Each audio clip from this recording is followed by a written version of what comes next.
welcome to the Paranormal Zone. Our guest this evening is Ray Hernandez, who is director of Consciousness and Contact Research Institute, or also known as CCRI. Mr. Hernandez is a graduate of the University of California. He also attended Cornell University, where he got his master's. He's also an author of many books, two of which is The Greater Reality and The Mind of God. Mr. Hernandez, welcome to the Paranormal Zone, sir. Thank you for the invitation. Oh, my pleasure. I would say my most important book was our very first one. It was titled Beyond UFOs. And that Correct. was co-edited by several PhD academic professors. All right. Let's start off by maybe you could tell our listeners a little bit about Consciousness and Contact Research Institute. Okay, it's an organization that's comprised of more than 20 PhD academics, medical doctors, and researchers. And all of us want to study the relationship between our greater reality, which everyone agrees is consciousness, and that consciousness is fundamental, not our physical reality. Just like the picture of the Matrix. Okay, that's to give you an example. What they were living was an illusion. The real physical reality is something much, much more complicated. So all of us believe in the concept that consciousness is fundamental, and secondly, all of us have this hypothesis that all of the paranormal needs to be studied as one integrated phenomenon, as one phenomenon under consciousness. And these individuals are very well-known names. We have 3 professors in medical schools. We have numerous retired professors that are hardcore scientists. We have a neuroscience professor. We have 3 physicists. Two of them are astrophysicists. We have psychologists. We have biologists. These are all PhD types of academics. And then we have medical doctors. Most of them have been researching the near-death experience phenomenon for many, many years. And there's 2 individuals that are physicians. They've been studying the UFO phenomenon for many, many, many years. So what we're doing is we're studying this phenomenon of what is the nature of our reality academically. So the tie-in, this is above my pay grade, and I apologize for this. The tie-in between the consciousness and the paranormal. Explain to us, are we, I'm not even sure how to phrase this to you. Are we saying that the paranormal and UFOs and all alike is in our consciousness, our subconsciousness? No. What it is that we are living in a multi-dimensional reality. Okay? For example, for the paranormal folks that are out there, you probably know of hundreds, if not thousands of people, if you've been doing the show for a very, very long time, that have seen a deceased relative. Okay? And many people, 2 days after that person dies, have seen that relative in their living room in a ghost form. Okay? And so then they ask the question, is this real or not real? Is this physical or not physical? Well, the answer is both, okay? Because what you're interacting with is the consciousness of that dead person. Okay? Now, when you're having a near-death experience, your consciousness, what Dr. Tom Campbell calls an individuated unit of consciousness, leaves your 4D physical reality, and you see your body underneath you, and you're floating around. You might go next room to see your daughter across the street. You want to avoid that because that's your mother-in-law's house, but you have the ability to migrate in planet Earth, in an out-of-body stage. When you have an astral travel experience, you're then going outside of that boundary of where the out-of-body experiences take place, and you go to these higher dimensional realms, okay? When you have a near-death experience, then you go into the highest realm, which is back to source, back to the mind of God, okay? And all these experiences that I mentioned, these are all conscious experiences. You're living it as if you and I are talking right now, very conscious, very vivid memories. It's not a dream. Okay, and so what our organization is also arguing that remote viewing is part of this phenomenon, that communication with the deceased is part of this phenomenon, and the concept of UFOs is also part of this phenomenon. And so all of the paranormal needs to be studied as a multi-dimensional phenomenon under consciousness. And what consciousness is our multi-dimensional reality, okay, where we see and feel and touch and taste via our five senses. But yet that is not our reality, because when we have a near-death experience, for example, that's the best case argument, we understand that we're not in this physical realm. We're in some other physical realm. And most of the people that have an NDE, they realize that your senses, your cognition, your ability, okay, is much more lucid than your physical reality here on planet Earth. Okay? So right. what we're arguing is that this physical reality that we're experiencing is not our true reality. Our true reality is much, much more complicated. Wow. So if you take an individual that has had a UFO contact, are we dealing in it was reality or in our consciousness? Well, okay, let me give you a couple of pointers on UFOs. Okay. The organization previous to the CCRI, that was titled the Dr. Edgar Mitchell Free Foundation. And we, again, had various PhD academics with people that had been researching UFO contactees for many, many, many years. We had about 8 people that were researchers of the UFO contact phenomenon, and we had another 7 PhD academics. And for a 5-year period, we developed the world's first and only comprehensive academic statistical research study of the UFO contact phenomenon. The data never existed before, and no one has done this work since then. And so we really have hardcore data to back up the information that was derived. We had 4,300 individuals that took 3 surveys from over 125 countries.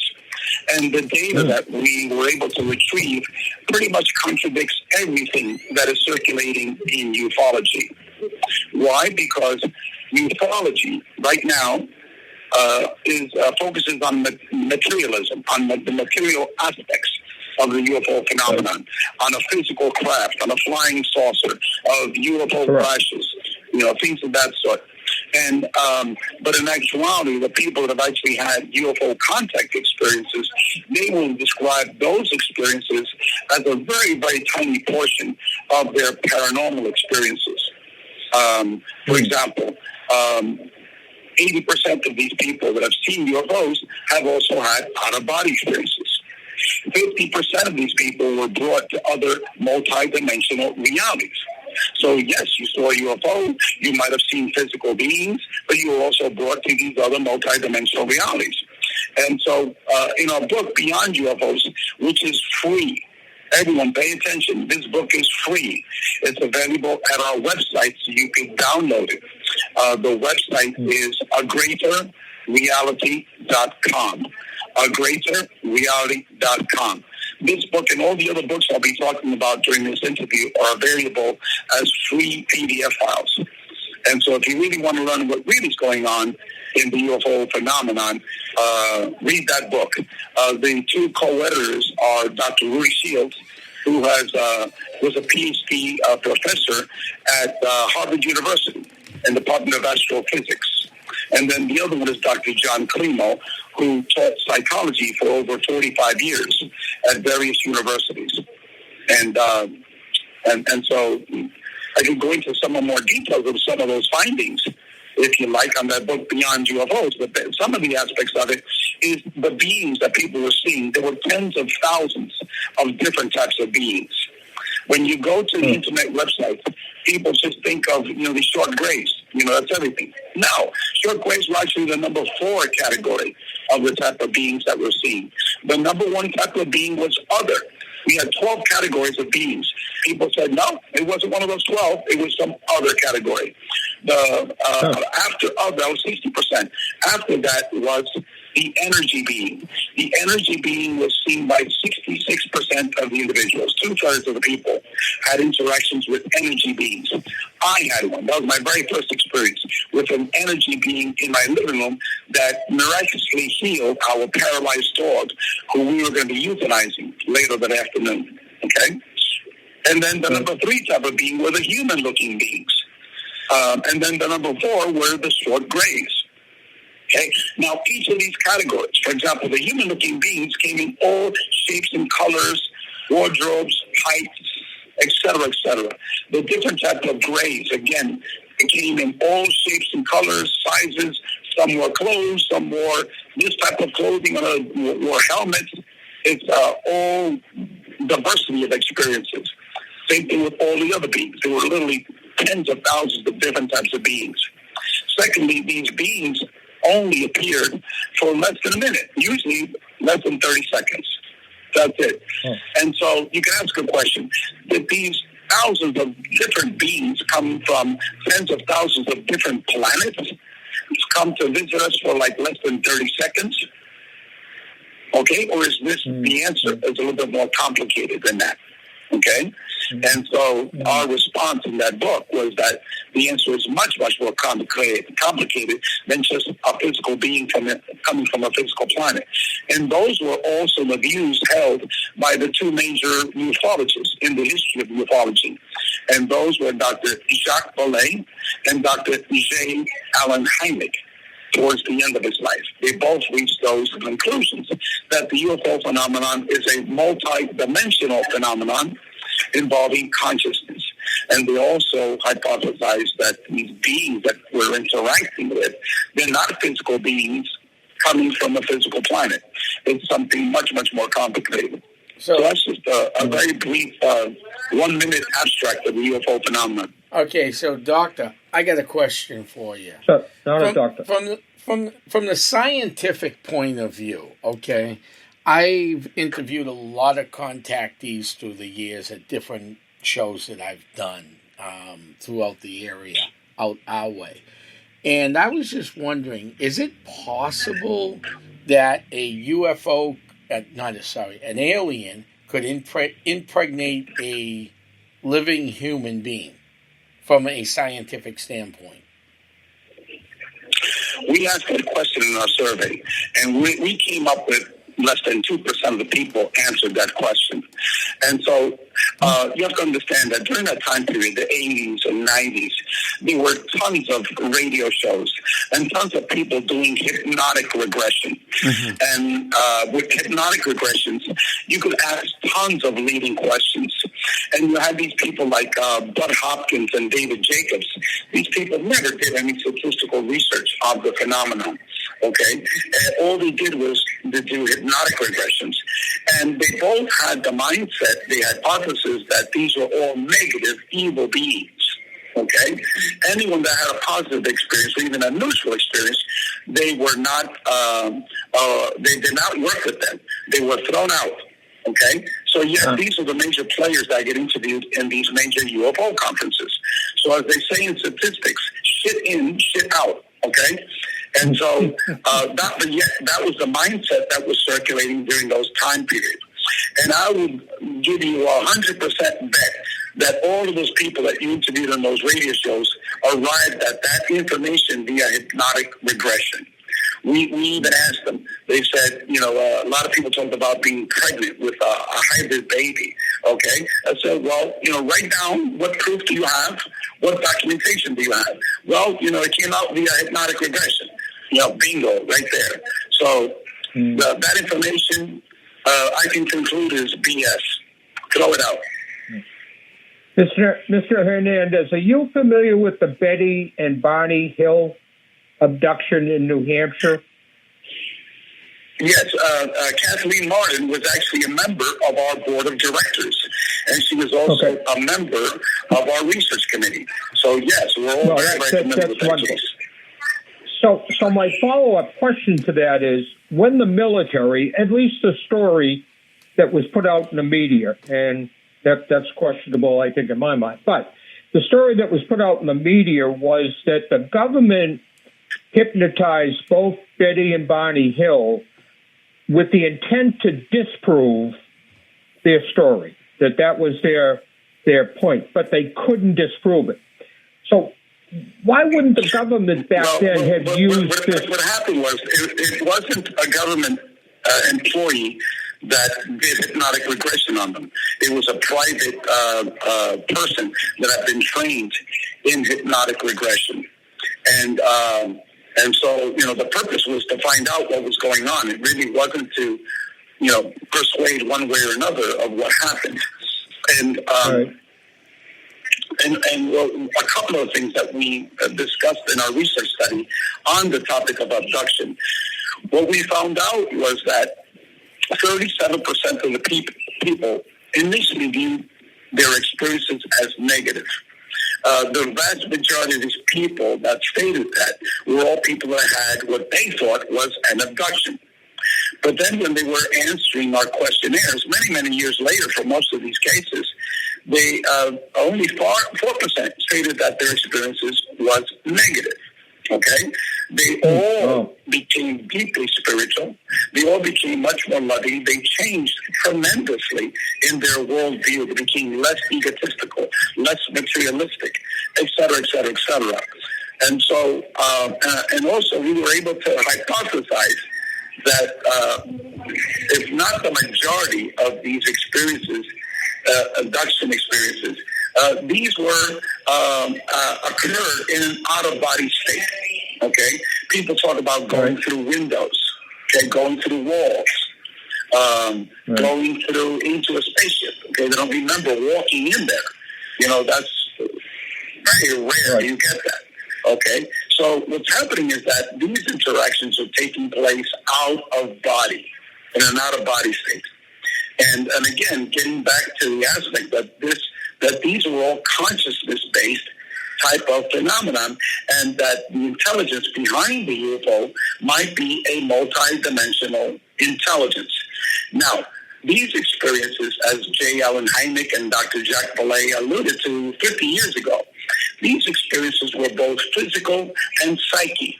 Psyche was their word that they used for consciousness-based.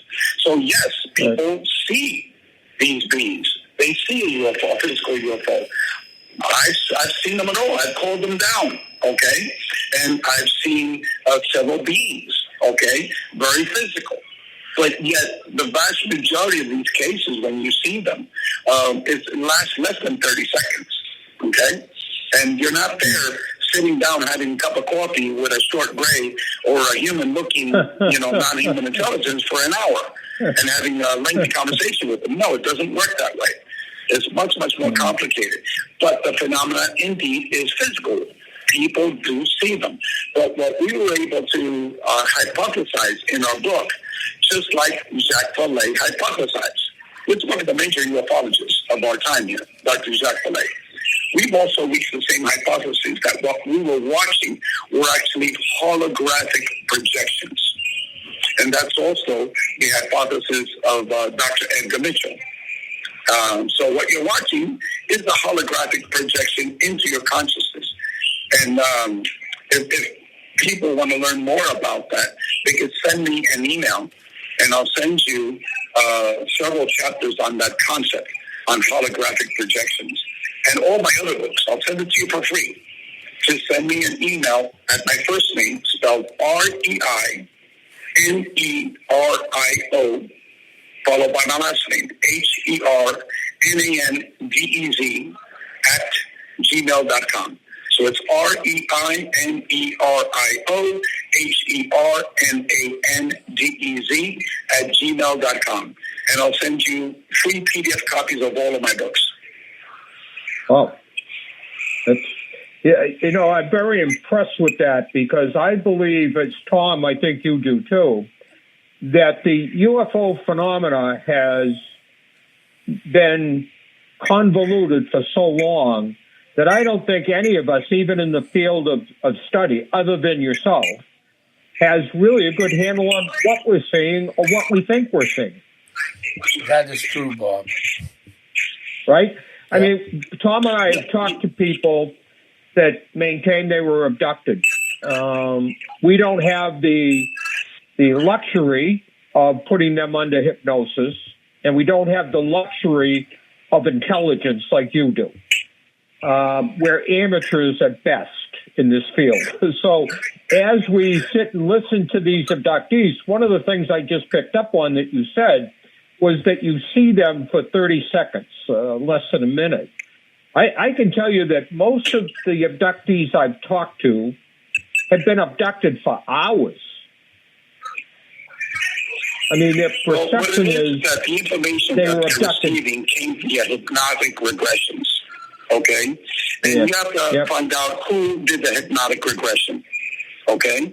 And you will shortly find out that many of these people that did those hypnotic regressions had an agenda. And if you're in out-of-body state, okay, just like if you're having a near-death experience, there is no concept of time.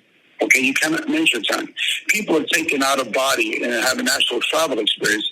And, for example, an NDE, tons of people think that they've been gone for more than a year.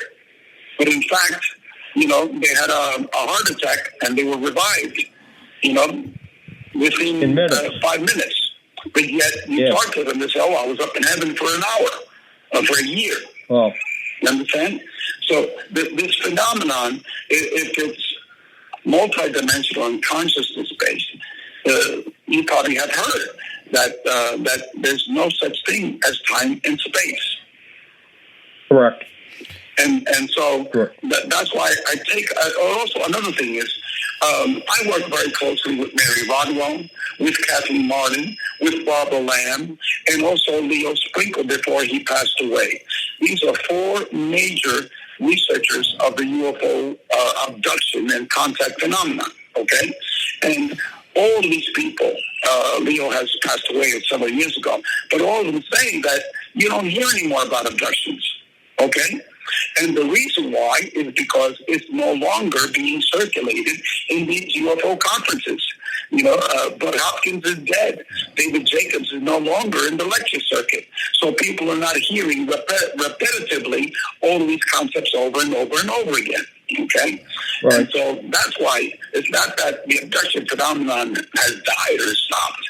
No, it's that the concept is not being circulated anymore in the internet and on radio shows. Right. No, I agree with that 100%. All those people that I mentioned, Kathleen Martin, Barbara Lamb, okay, Dr. Leo Sprinkle, Mary Rodwell, all these people are people that have done hypnotic regressions of UFO contactees for over 30 years. And they were members of our research committee. And we put together that book, okay? And you have to take a look at how these people changed, okay? The two major names in the field of contact and experiences that have written extensively on these topics, one was Whitley Strieber, and the other one was Kathleen Martin. Well, recently, both of them have published a series of books on spirituality. They published books about how they made a spiritual transformation. Whitley Strieber's last two books have all been on spirituality and God.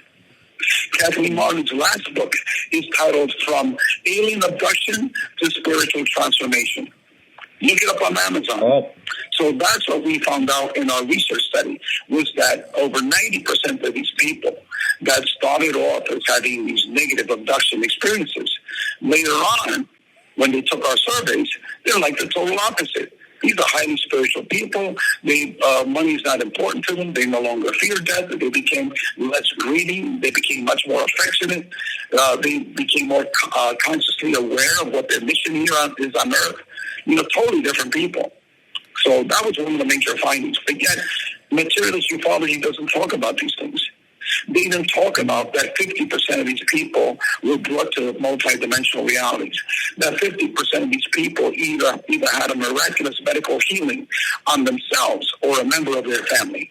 For example, Kathleen Martin just recently made public that she had a miraculous medical healing by these ET intelligences, who she considers highly developed spiritual beings. So this is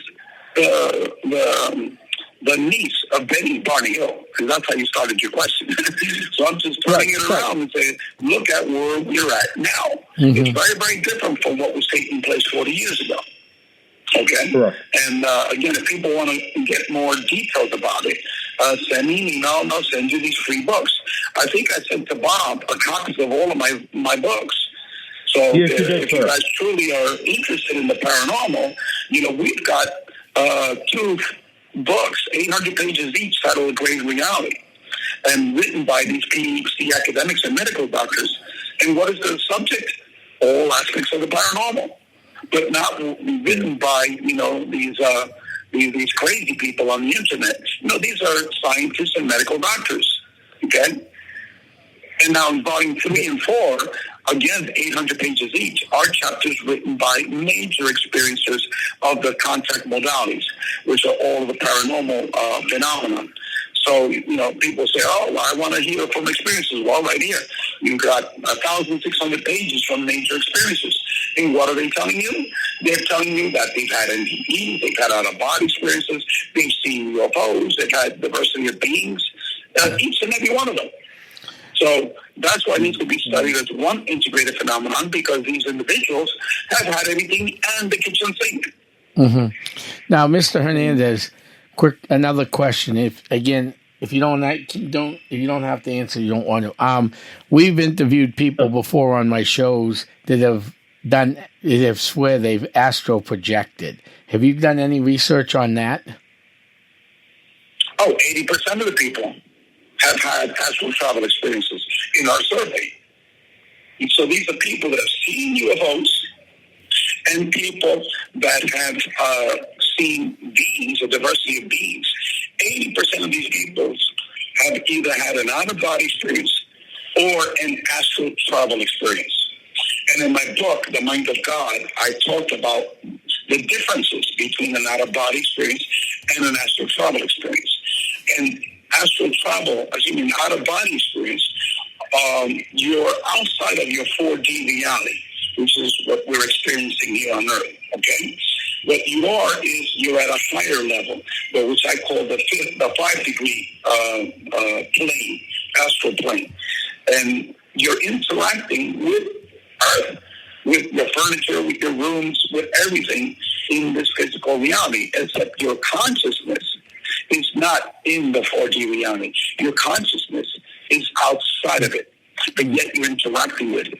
So that's an out-of-body experience. Now, an astral travel experience is where your consciousness continues to go further up the astral realms.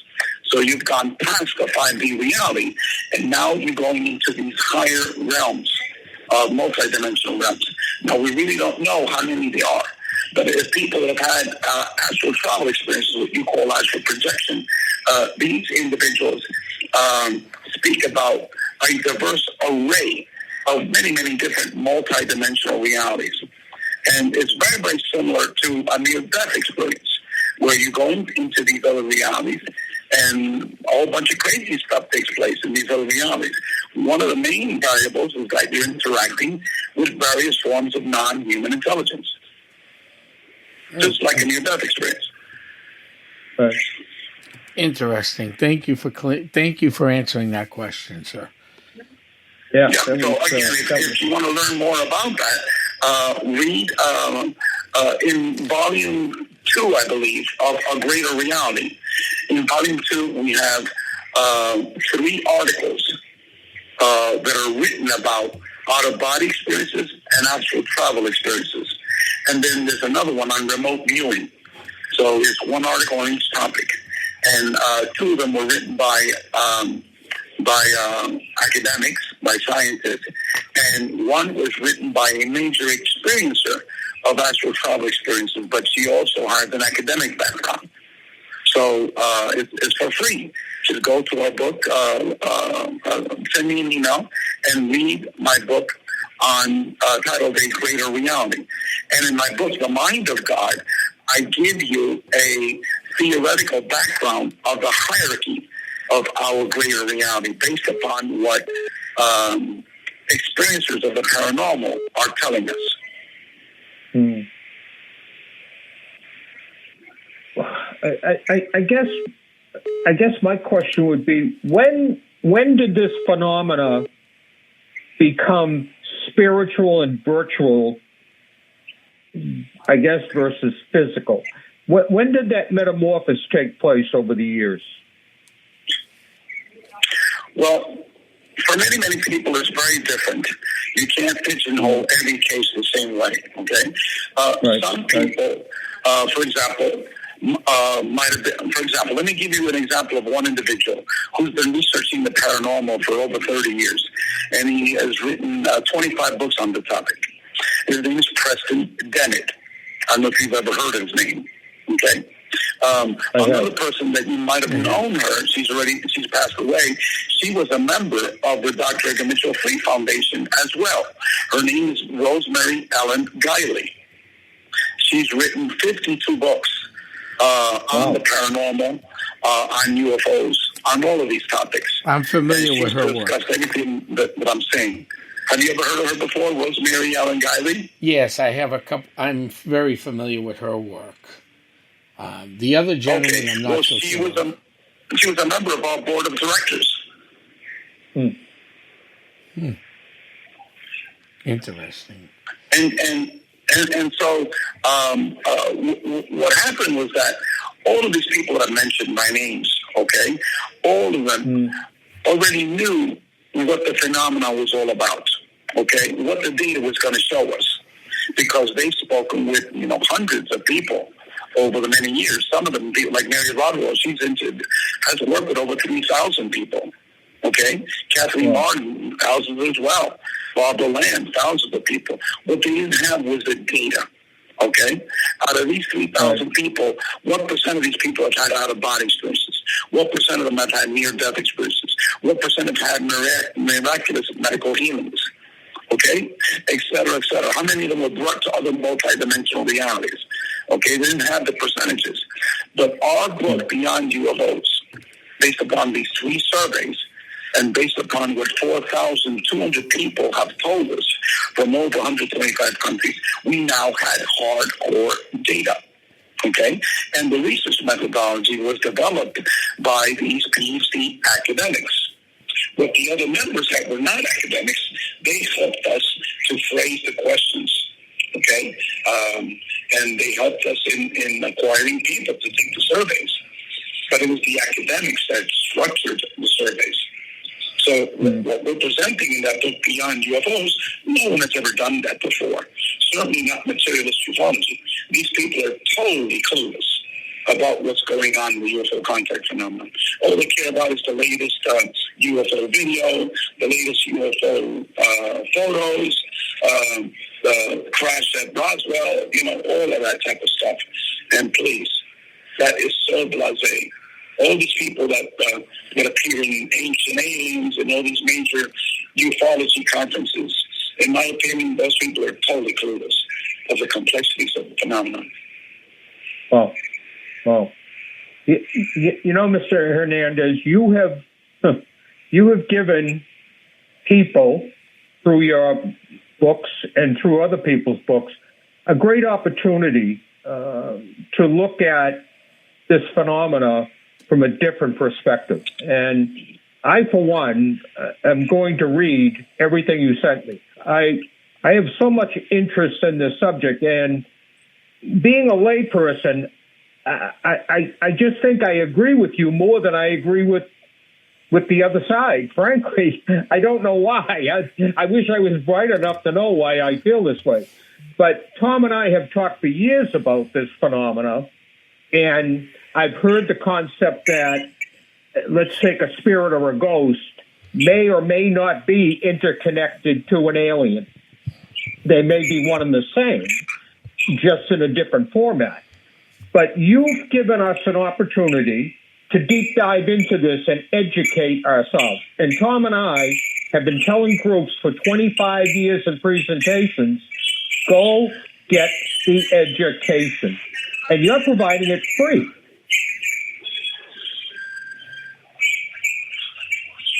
You're breaking up. I cannot hear anything. That's odd. Yeah, can we get you back? Can we hear you here? Bob, try that one more time. Okay, I guess I'll summarize it quickly for you. Tom and I have always thought, or at least looked into, is a spirit or a ghost that we deal with a lot, and an alien actually one and the same. And every time we have this conversation, what we've been missing is what you just told us here this evening. That's what we've been missing. Yeah, and I encourage all of our listeners to download all of the books that you are so graciously nice to give for free if you really, really have interest in finding out the truth. Well, what I recommend, Bob, is for individuals to email me. I'm giving all of my books away for free. They're not made to make money off of these things, okay? So I'm giving them all away for free as PDF files. Now, if you want to get a hard copy or a paperback copy of it, you got to go to Amazon, because I'm not going to be paying $20 per book, so you can get a paperback copy. But at least a PDF copy is there for free. And let me give my email again. It's REINERIO, then my last name, which is HERNANDEZ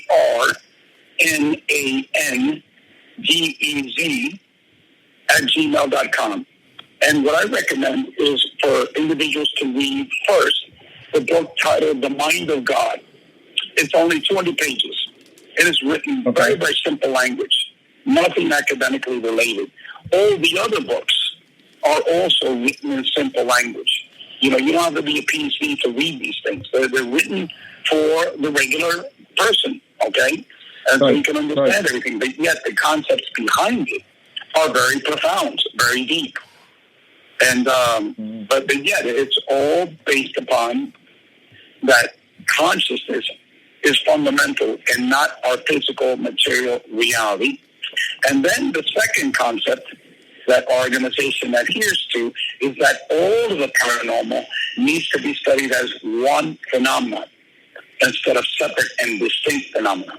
Because right now, the folks who study UFOs, they'll say, what the hell does NDEs have to do with it? What the hell does OBEs have to do with it? What the hell does remote viewing have to do with it? You go to a remote viewing conference, these folks will tell you the same thing. What the hell does UFOs have to do with remote viewing? Right. Ghosts and spirits. Right. You go to a conference on each of these different topics, and they'll say the same thing, So that's why we mean separate and distinct. But all of the academics in our organization, these are brilliant minds. For example, let me just give you a couple of names, okay? Harvard astrophysicist, Ruby Shields. Edgar Mitchell, 6 man to walk on the moon, PhD from MIT. Okay, Jeffrey Misloff, who won the Bigelow Prize on Consciousness. He won $500,000. Okay, you have people like Claude Swanson, who got his PhD in physics from Princeton University, where Einstein taught.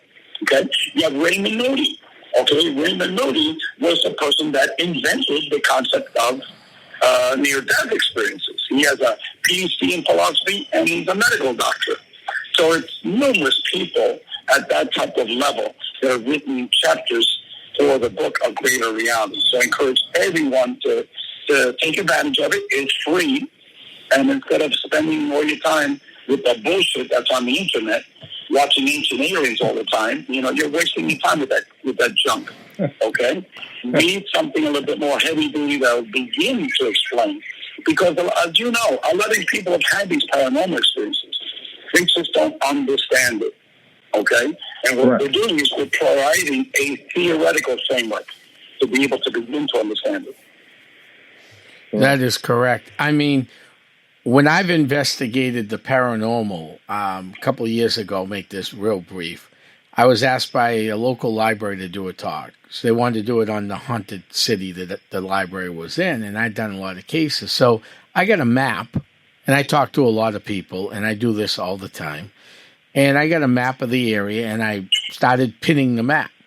Well, there's a big swath of this city, Haverhill, that had paranormal, UFO, and even Bigfoot in there, in the same area, one big area. So, I mean, and you see that with the Bridgewater Triangle, the Pacific Ring of Fire, with everything going on in there. So, yes, I think this has to be, and you're right, in one research field. Looking at this as the bigger picture. Because when you map everything out and you get an area that's mapped out with people you've spoken to or cases you've done, and it's all like, you know, you might not get 3 houses on the street, you might get one, but this other team gets one at this end, and the other, you got 3 houses on the same street with the same stuff going on for the most part. Yeah. One way to think about this as well is this in family members, okay? You would ask all of your family members and tell me honestly, don't lie to me, okay? Mm-hmm. Have you ever seen a dead people? Have you ever seen a physical being? You know, have you ever had out-of-body experience go out of your body? Have you ever had a near-death experience? Have you ever seen Bigfoot? Have you ever go through all the paranormal stuff, okay? Right. I would guarantee that every one of your listeners, if they did that to all of the family members, they will find at least one person that will admit to all of this. Okay? Now, if you expand it to all of your friends, all the people that you know, my goodness, you're going to have your hands full of people that have had these types of experiences. What it is that people remain quiet because of fear and ridicule, thinking that others might think they're crazy. Okay? Correct. But these are very, very common experiences because it's consciousness. It's the nature of our reality. Now, some people have that privilege, that benefit, that gift of having these things, okay? And these are usually the people that have a premonition. They have various types of ESP type abilities. And it's the people that have had these experiences that are consciousness-based experiences. All of a sudden, they become very intuitive. Okay, not only going to walk down that street, because this car is going to come, it's going to hit me head on. And you're like, stop, or you slow down, and boom, that happens. These things are extremely common, okay? And especially for the people that have had these paranormal experiences. Once you've had these experiences, all of a sudden, it seems like you open up to a whole, smorgasbord of EXP experiences. So these topics are extremely complicated. But you can't view them from a materialist perspective. You have to begin study them from a consciousness, from the multidimensional aspect. Right. That makes a lot of sense. That the UFO phenomena and spirits, ghosts, whatever you want to define paranormal as, was very influenced by media and different programs on television. Because I think it put the thought in mind. Whenever I did an investigation, I always did a pre-questionnaire with the individuals. And I could almost tell talking to them whether or not they watched TV shows frequently. Because they were influenced by what they saw on television. And ironically enough, it's the same thing that they're telling me that they're experiencing. So, again, how much of that is influenced by the media? Let me give you a case in point, okay? If you go to the internet, all right, you will see like 80% of the beings that supposedly people are seeing are these short grays, okay? And they usually have them as very evil-looking, horrible, horrifying types of beings. Hey guys. Well, what we discovered was that only 12% of the people that had experiences with these short grays actually had negative experiences. That's it, 12. And we're talking almost 900 people, okay? We're talking a whole boatload of people that have these crazy experiences. And yet, when you go to the internet, we have all these crazies as horrible looking and evil and dreaded and horrible, okay? And that's where the sword graze. Imagine all the other types of beings, okay? And then they never talk about a human-looking being with monk's robes or a Roman tunic. Yet those are much more prevalent than the sword graze. And the diversity of energy beings. For example, my very first experience was with an energy being in our living room that totally healed our dog who was totally paralyzed, that we were going to be euthanizing later that afternoon. Okay, that was an energy being. Yet that was the number 2 category. The first one was other. Okay, and people were seeing everything. They were seeing, cat-like people. They were seeing animal-like people. All these different configurations. People were seeing robots. So that's why they checked other. Okay, but the number 2 was the energy being. Number 3 was the human-looking being, and the number 4 were the actual short grays. So don't go by what's circulating on the internet. And as I said earlier, with the abduction phenomenon, people going to all these conferences, and they were being influenced on a weekly basis by Coast to Coast and all these other radio shows. And what was circulating on these shows? Information circulated by Whitley Strieber, by Bud Hopkins, by David Jacobs, all these abduction type of stories. So once these people have passed away or they've been put to the pasture, they no longer are invited to these UFO conferences, or they cannot make presentations.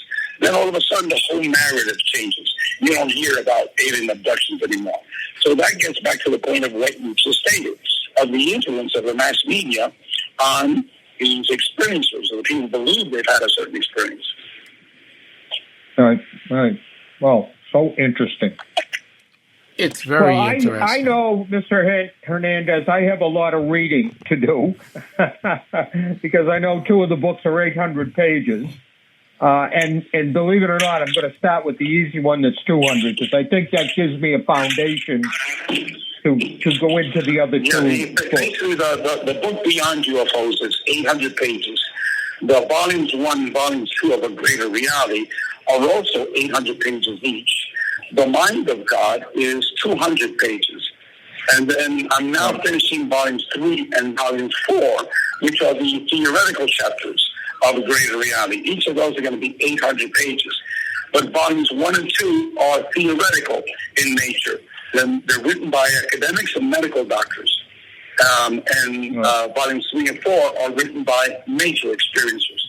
So it's very different focuses. But yes, they're very, very lengthy, very, very detailed. But that's the only way you can begin to learn about this phenomenon. And I think, Tom, that we should encourage our listeners to take advantage of downloading the PDF files. We should. I'd also like to put a challenge out that our listeners should email us their questions.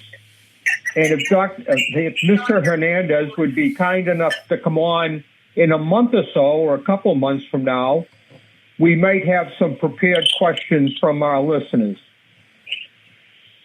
Yes, please do that. I'd be more than glad to appear on your show again. Yeah, this was. We still got a few minutes left, so don't worry about that. You've been a great guest. You really have been. You really opened my eyes, and I hope we've opened the eyes of our listeners, because that's really what this podcast was meant to do, was to see all sides of the situation, because frankly, Tom and I, for 25 years, very much like yourself, is searching for one thing, and that's the truth. We're trying to understand our world around us.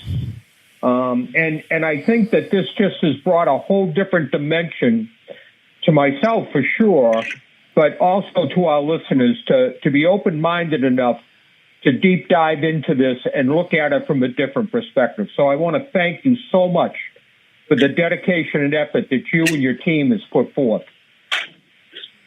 You're very welcome. Also, if you could do me a favor on your radio show, if you give my email and the website, and encourage people to go there to download our PDF files or books, and to send me an email with any questions that they have. And also, if you want all the detailed copies of all of my books, just send me an email, and I'll send them to you for free. We will definitely do that for you, sir. Yes, we will. All right, gentlemen. Well, have a great evening. Thank you very much for Same coming to you, on. sir. Thanks again. Have a great evening. Okay. Bye-bye. Bye-bye. Well, Bob, that was a great guest. He opened up my mind totally. Huh? Wow. Yeah. You know, in lay terms, these are things that you and I have been talking about for 15 years. Yeah, exactly. And it was very interesting. We just didn't know it. No, we didn't. You know, we didn't know it at all. It was definitely an eye opener. I'm over here going, wow. Yeah, so was I. I was mesmerized. And all right, well, listen. And wait a minute, we're not quite done yet. Show. Yeah, no, it was a great show. And I just want to add something. We've had a few cases through the years where I watched Paranormal State the night before, and we ended up going to a house with the same issues as Paranormal State. I experienced that with the original show that I call them the fathers of the paranormal. Right. They started the TV shows, The Ghost Hunters. Yeah. Yeah, no, we've all we get a call. Yeah, we'll be there Saturday night. We get there Saturday night. Oh, and since I talked to you, this happened. Oh, yeah, exactly. Wait a minute. Exactly. I think I saw that last night on Paranormal State or 2 nights ago, depending on if I went on Friday or Saturday night. So it is real interesting. That was the most interesting show we've ever done together. Yeah, this is a good one. Yeah, all right, listen, I will talk to you tomorrow. All right, and thank you very much. Yep, have a good evening, Bob. And before I sign off, I just want to remind everybody that the Essex County Ghost Project has a bunch of events coming up in September. We have one this Saturday night, the 14th, at Haunted Hilldale Cemetery. We have it next Friday night and next Saturday night, and the following Friday and Saturday night. It's part of Trails and Sales Weekend, which is 200 free events in Essex County for the next 3 weekends and 2 weeks. The podcast show will be broadcasted through Trails and Sales and a few other things. We have the Sandown Meeting House booked. We have the Sandown train station booked. We get some great surprises coming up at the end of the season as we trickle into Halloween. But I want to thank everybody for tuning in tonight. Another great show. I want to thank, Mr. Hernandez. That was just breathtaking. And we'll see you soon, and we'll see you in the paranormal. I'm heading back to the crypt. Thank you very much, guys, and good night.